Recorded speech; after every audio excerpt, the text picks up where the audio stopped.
Okay, so this is a little different type of video than what you normally see from me. It's one I've been wanting to do for a while.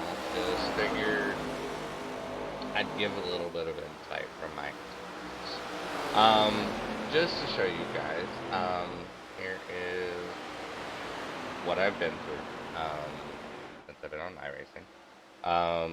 For those that don't know this about me, I started around the 1st of August, 2020.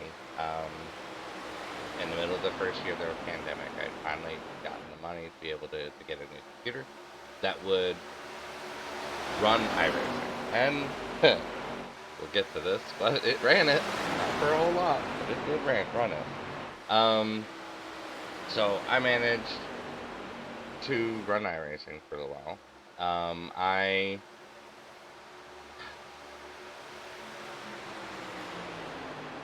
let's make sure, yeah, this goes all the way back. Okay, so I started out, and the way I started racing was not focusing on iRacing, focus on safety racing. I wanted to run the Cup cars, the Xfinity cars. That was my focus. Um, and through that, I didn't learn a whole lot of racecraft. Just to kind of show you guys, my first year in Oval, I got 6 wins. They were all in relatively lower series, lower I rating classes.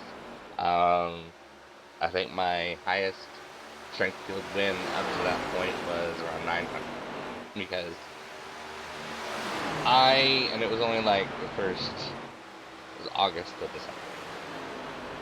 I raced a bunch because I focused on nothing but iRacing and working. I even put my family to the side, and I shouldn't have done that, but that's a whole nother story. So, what I went through with that is I learned that to have fun, you need to not focus on safety rating and iRating. And so for the first part of 2021, I still ran some asphalt races. I focused a little bit more on iRating, and I got up to, I think my max in 2021 was, and that's my road. I don't know why that's going now. There we go. That looks a little bit better.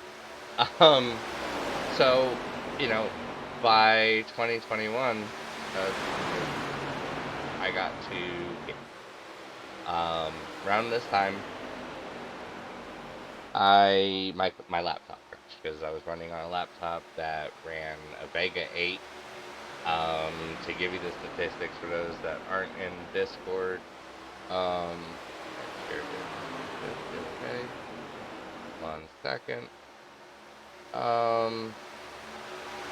was talking to some when Gavin had his computer issues. We were talking about our original computers and that type of thing, and blow this up a little bit.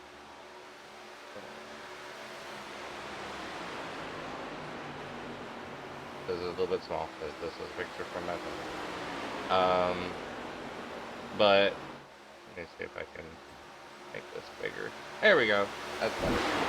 So, as you can see, this is what I was doing.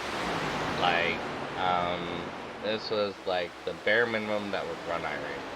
Because that I didn't understand at the time that to do everything I wanted to do, which was to stream and everything, you need to make sure you not only have something that's the bare minimum to run it, but you need a few steps up.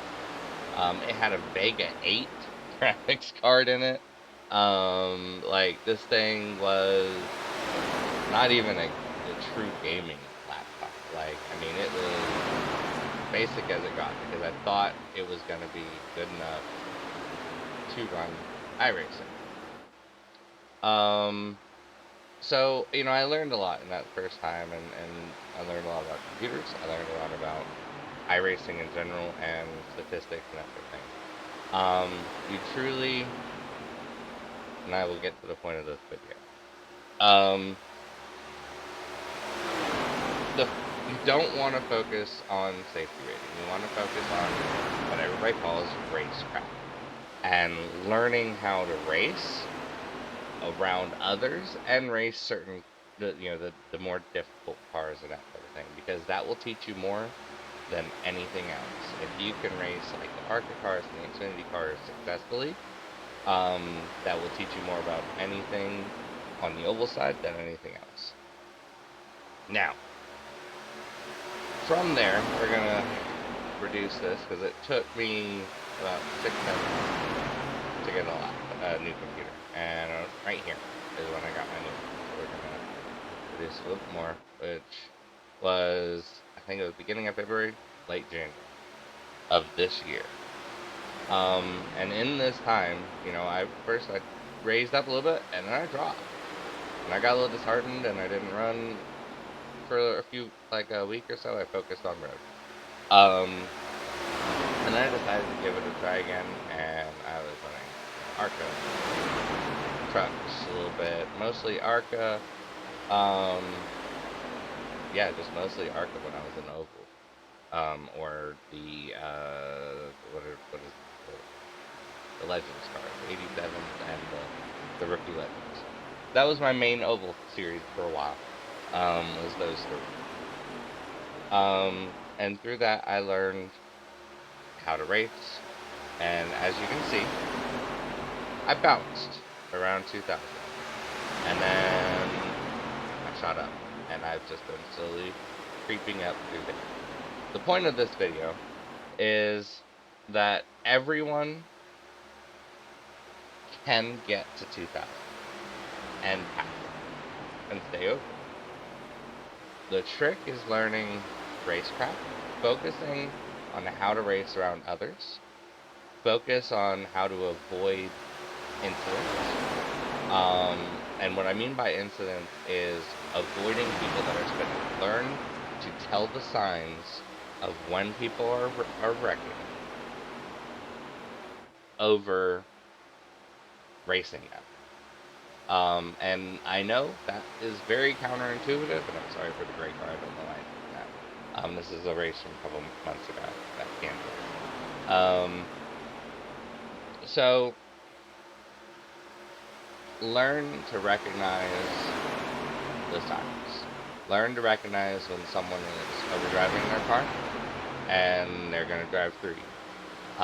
Learn to recognize the signs when someone is going to spin out. Learn when someone's going to overdrive into the corner and wreck the guy in front of them. Pay attention to this stuff. There it is.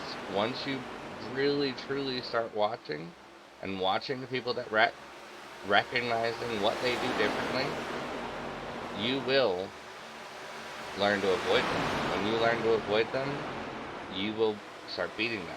And when you start beating them, you're going to start gaining Irating. And then you're going to get over to 2000. That is honestly, for me, as well as I've talked to other people, when I started understanding speed. Because the higher, when you're in the lower split, the splits that are under 2000 average, you're gonna see the higher guys, people that are over 2000, and where they have their Irating, what it is about them that they are quicker. Generally, every once in a while you get some that are even 2600 to 3500 that are just dumb as a brick of dumb as a bag of bricks.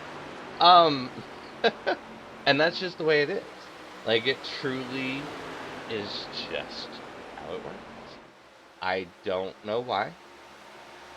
But that's just how it is. Now, I will say this. Not everybody is going to be able to understand the way to avoid people. And what I mean by that is there are some people that are just too stubborn to avoid the people that are wrecking.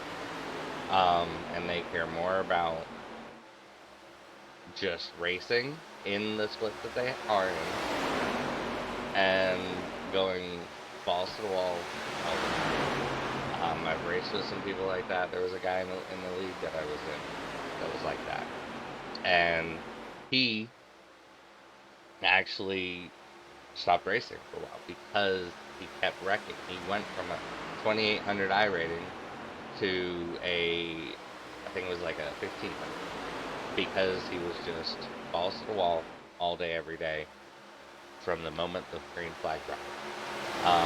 In a race where he was doing that and wrecked, I stayed in the back and avoided it and came away with a third place finish. And it's just as simple as that. I mean, it's learn when to race, learn who to race, learn how to race. um, that's really the key. I mean, you just keep that in mind when you're out there on the track. Don't race people who are driving too aggressively, because that's just gonna con you into burning up your own stuff. And focus on those who are racing the way you are. And the most important thing is having fun. If you focus too much on the safety rating and the I rating, you truly aren't going to have fun. And that's the thing is, and everybody is guilty of it. I mean, I do it myself. Even though I preach don't focus on I rating, I get dejected when I lose a bunch. I was almost at 2,700 a couple weeks ago, and I got a string of just bad wrecks.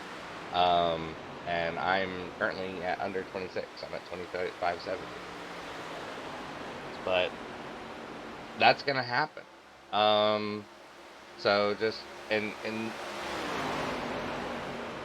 to finish up this video, always remember, if you're not having fun, find something you are gonna have fun with.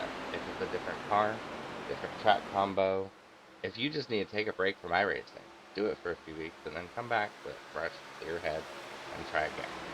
But don't focus on the I rating and the safety rating. It just takes the fun out of it. I hope that helps some of you. I hope you enjoyed this video. Thanks for watching.